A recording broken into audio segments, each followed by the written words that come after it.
How's it going, everyone? Welcome back to another video on this channel. I know it's been a very long time. It's just been caught up with a lot of schoolwork and sports, and I recorded the Australian Grand Prix, but unfortunately something went wrong with reading my RAM on my computer, and the game was just super stuttery. Well, the footage was the most stuttery, and it was just awful, so I had to completely scrap it. We didn't score points. There were some interesting bits in it, though, that I'm very upset that we unfortunately lost. But we are here in Imola, sprint race, actually. So it's going to be very interesting to see where we start, as our race pace is usually good. So we'll just have to gun it out for 5 laps and hopefully see how we do.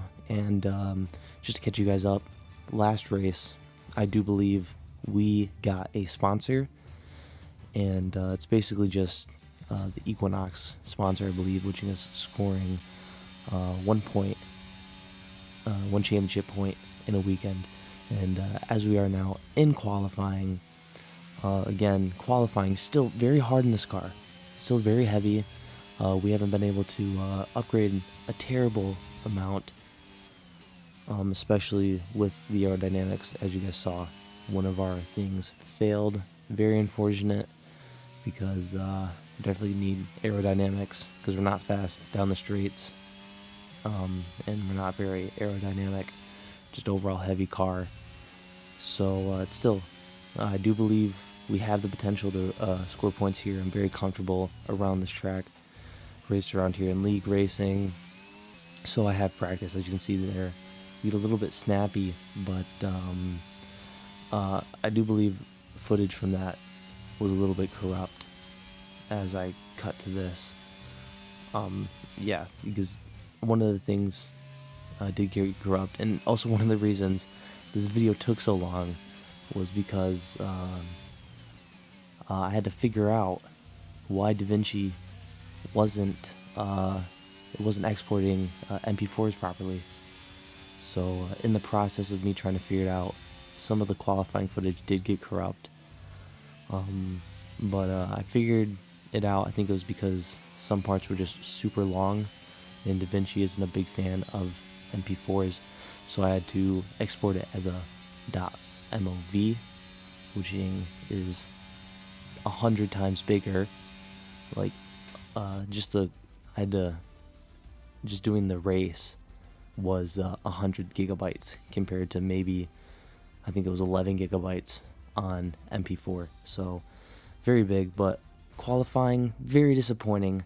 I do believe we could have gone faster, but we are definitely going to be able to make it up in this sprint race, as we start from P20th behind our teammate and Nicholas Latifi, who I'm pretty sure is yet to out-qualify us in this season, as Teo Porcher gets a much better start than us, but we were able to send it down into the first real turn. I know it's not technically turn 1, it's like turn 2 or 3, but we get all the way up into P18th, and as you can see, coming through these first couple of corners, the AI are just super aggressive and don't care about anyone's space, and as you can see, they just get clogged up. And going into the first real turn, definitely going to see some action between the AI. Wouldn't bet against it. They are very aggressive going through there. They don't want to give up any amount of space, as Teo Porcher makes us go wide as he goes for a very sloppy overtake. Not usually spot where you want to overtake, but we managed to stay ahead, and Teo Porcher falls back quite a bit. Hopefully no damage on his car. We don't want to have to pay for that. As you can see, some fighting, but still quite a long way back in order to go for an overtake. But we just bump into the back of Yuki Tsunoda, as he had to slam on his brakes with some commotion going up ahead. But hopefully we can be able to send it down into turn 1. As you can see, this big group of cars definitely going to be fighting, and this is going to be perfect, as so far a clean first lap, no incidents amongst really any of the drivers, and I didn't see anyone go off. But as you can see here, almost a 4 wide. But as you can see, sending Esteban Ocon and Zhou Guanyu off the track. And we are able to get a couple of easy overtakes. And now we just have Vettel, Mick, and can't believe Kevin Magnussen right ahead of us. But overall, a great start all the way up into P15, up 5 places as Yuki Tsunoda tries to go for an overtake here, but I'm not really going to have it. Just going to close the door, even though he was already there. But not really having it, as coming through here, this is definitely where I'm faster than the majority of the AI, as the AI don't tend to cut the chicane whatsoever. It's the same thing at Canada. They don't really like cutting the chicane, so you're just able to gain like 2 or 3 tenths on them, as nothing really spectacular happens after this. Not until the final lap. As you can see, coming down the pit straight, where you get DRS and a dab of ERS to overtake Sebastian Vettel as he tries to get his elbows out a little bit, tries to make his car as wide as he possibly can, but we just slide right past him going into turn 1. No battling, no roughhousing, and as you see, Sebastian Vettel loses it a little bit coming out of that corner. But P14, definitely a place we can settle. I believe this will be our highest qualifying, all thanks to a sprint race. Even though I'm not really the biggest fan of sprint races in Formula 1, but they have been treating me well as of right now, as just really letting the final lap go through, making sure Sebastian Vettel, as we are still half a second off of him, he's not really going to be able to do much as long as we just keep it clean coming out of the final corners of the lap. But as you can see, we've completely lit up the rears. I've been having this issue, even off my career, just I light up the rears. So I don't know if I have to tune the rear temperatures a bit, as I've started noticing that the rears are so much hotter than the front. But that's P14 for us. We'll take it. Definitely puts us in a great position for scoring points on Sunday, as Max Verstappen is driver of the day. Can't tell. I didn't look at my mini-map to know if he won, but that's not what matters. P14, like I said, gives us a phenomenal position to scoring points, and hopefully we can score points for the first time in my career on F1 2022, as the last time we came close, that was back when the AI were just super fast, and unfortunately I couldn't patch him, as Max Verstappen does win, gets 8 points, as so does the top 8, which I actually didn't know until I was watching this. I still thought it was only the top 3 who got points, but here we are, race day, Sunday, 16 laps around the Emilia-Romagna circuit in Italy. Hopefully we can score points, as the lights are on. Everyone's prepared to go. P14, lights out, and away we go. We just get too slow of a start. Again, the AI are very fast at starts, but Vettel doesn't get the greatest of starts, and there's a lot of commotion going on, and this allows me to regain any of the time lost as we send it down into the first turn, as we almost lose it, and we crash into Sainz a little bit, but luckily no damage on our car, and no puncture from bumping into Carlos Sainz, as we are all the way up into P12, up 2 places. This is already planning out as I hoped it would, and now we just got to keep our cool, stay focused, and just race, as the cars behind going out a little bit. Already 7/10 of a second off is Mick, and here I'm sure we're going to be gaining on Carlos Sainz, as it's going to be quite chaotic going into this chicane, and just able to cut. As you can see, the AI doesn't, but not as chaotic as I thought. Carlos Sainz gets a little bit better of an exit, and this allows him to get away as Mick Schumacher has actually gained time on us. Not ideal, as this is usually my faster parts when compared to the AI, but hopefully going into the first actual turn, some drivers will just stick their elbows out a little bit too much and maybe drive a couple of off track. As you can see, 2 go wide, Valtteri Bottas and Max Verstappen, actually, who's all the way down into what, P9.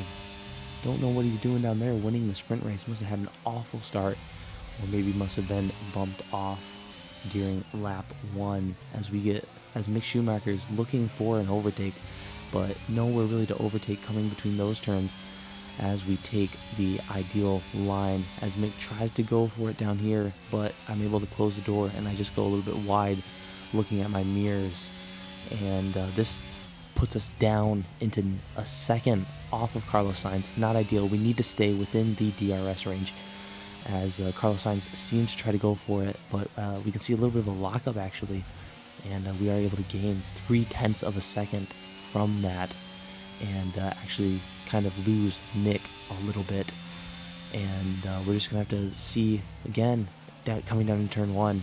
These AI are ferocious, as not really much I can do. I almost lose it here, and this allows Mick Schumacher to really get a taste, but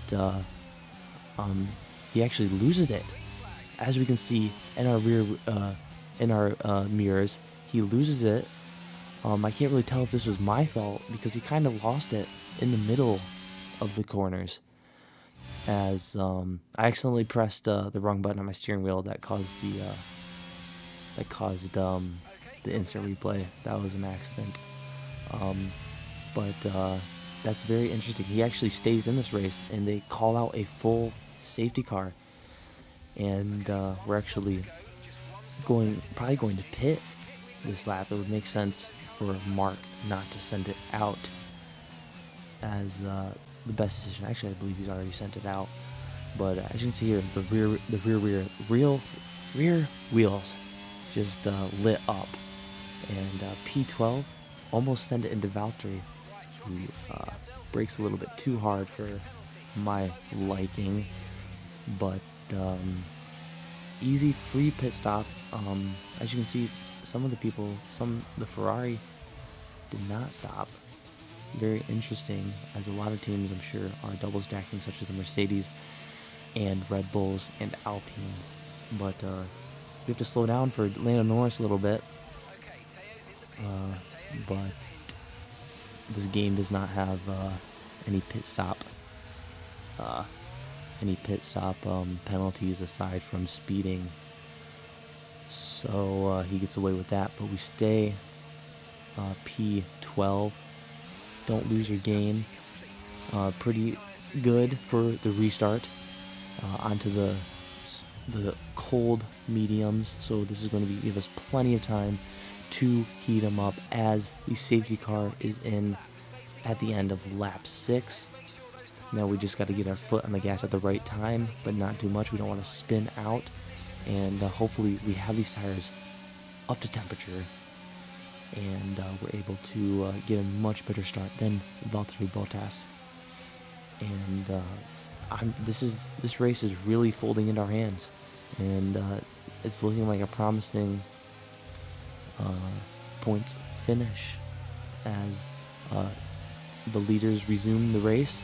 The safety car is in.